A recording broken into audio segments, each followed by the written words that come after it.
জজ ব্রিস্টার নামে একটি ছবি, যেটা সুপার সুপার বাম্পার হিট ছবি ছিল। বেদে জ্যোৎস্নার পরেই এটার স্থান ছিল। যখন অশ্লীলতার যুগ আসলো, অশ্লীল ছবি আরম্ভ হইল, তখন আমি প্রযোজনা ছেড়ে দিলাম। আমি আমার জীবনে বেশ কিছু উল্লেখযোগ্য ছবি প্রযোজনা করেছি। আমার কোম্পানির নাম ছিল বাই বাই ফিল্মস। এক নামে বাই বাই ফিল্মস মানেই মানুষ, দর্শক মনে করতো ভালো একটা ছবি আসবে। তা আমি, আমার প্রথম ছবি ছিল বউ শাশুড়ি, সুপার হিট ছবি। ডাইরেক্টর ছিল শেখ নজরুল ইসলাম। উনি আর এখন বেঁচে নেই, খুব ভালো ডাইরেক্টর ছিলেন। পরবর্তীতে বানাইছে আরেকটি সামাজিক ছবি, স্ত্রীর পাওনা, যে ছবিতে নতুন, তার জীবনে নায়িকা নতুন একবারই ন্যাশনাল অ্যাওয়ার্ড পাইছে। সেটা আমার ছবি, স্ত্রীর পাওনাতে অভিনয় করে। তারপরে বানাইলাম মায়ের কান্না নামে একটা ছবি, ডাইরেক্টর ছিল আবু খায়ের বুলবুল। পরে বানাইলাম জজ ব্রিস্টার নামে একটি ছবি, যেটা সুপার সুপার বাম্পার হিট ছবি ছিল। বেদে জ্যোৎস্নার পরেই এটার স্থান ছিল সে সময়। শাবানা আলমগীর, লিমা, বাপ্পারাজ, অত্যন্ত ভালো ছবি। তারপর রাগ অনুরাগ, জলদস্যু, কসম নামের ছবি আমি প্রডিউস করেছি।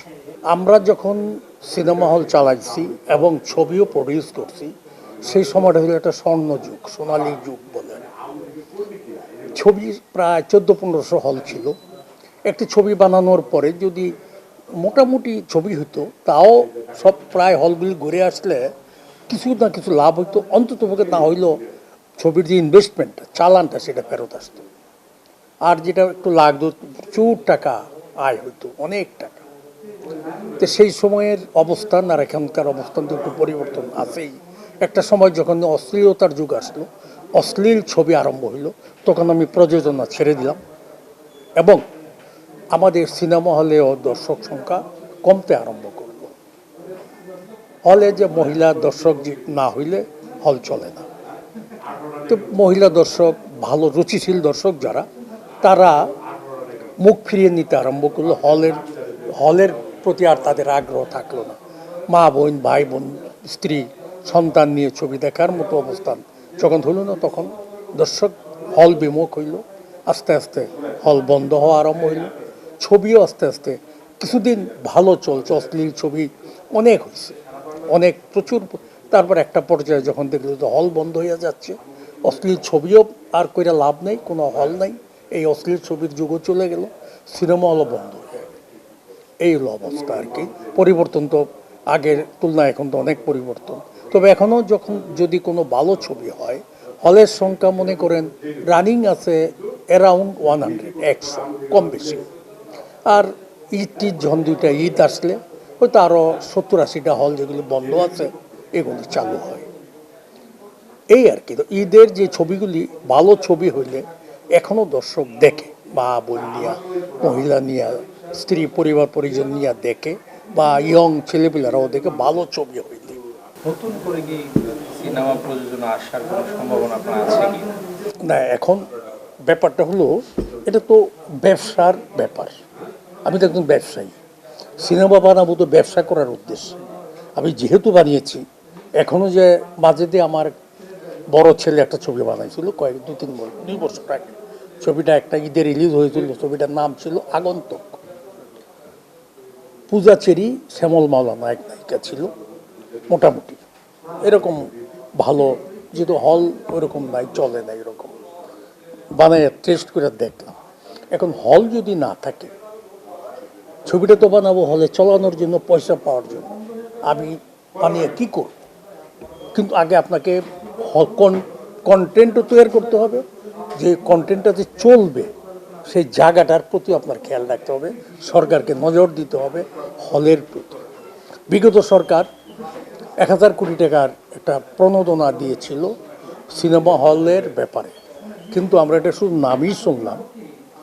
বহু মিটিং করেছে আমাদের সিনেমা হল মালিক সমিতির পক্ষ থেকে। আমি বর্তমানে সাংগঠনিক সম্পাদক, আগে সাংস্কৃতিক সম্পাদক, আন্তর্জাতিক সম্পাদক ছিলাম, তারপরে ইসি কমিটির মেম্বার ছিলাম। উজ্জ্বল আমাদের সাথে ছিল, এর আগে যখন সেই সময় মুরব্বীরা ছিল, আমরা ছিলাম। কিন্তু এই প্রণোদনাটা পাওয়ার জন্য আমরা একাধিকবার, অনেকবার সরকারের সাথে দেন দরবার মিটিং, মন্ত্রী সচিব পর্যায়ে মিটিং করেছি, ব্যাংকের জিএম, এমডি, ডিজিএম নিয়ে মিটিং করেছি। কিন্তু কোনো সহজ শর্তে সেই প্রণোদনার ঋণটা পাওয়ার মতন কোনো পরিবেশ পরিস্থিতি আমাদেরকে সরকার তৈরি করেও দেয় নাই, আমরা নিতেও পারি না। যদি দিত, খালি ঘোষণা দিলেই হবে না। 100 কোটি, 1000 কোটি, 2000 কোটি ঘোষণা তো দিয়ে হাততালি নেওয়া, পত্রিকায় প্রচার করাটা এক জিনিস, বাস্তবায়ন করাটা হলো আরেক জিনিস। কই আমরা তো বাস্তবায়ন সেটা দেখতে পাইলাম না। ধরে নিলাম প্রধানমন্ত্রী উনি যদি স্ট্রিক্ট হয়ে বলতো না দিতে হবে, এই সহজ শর্তে আমরা বহু জায়গায় ভর্তুকি দিই।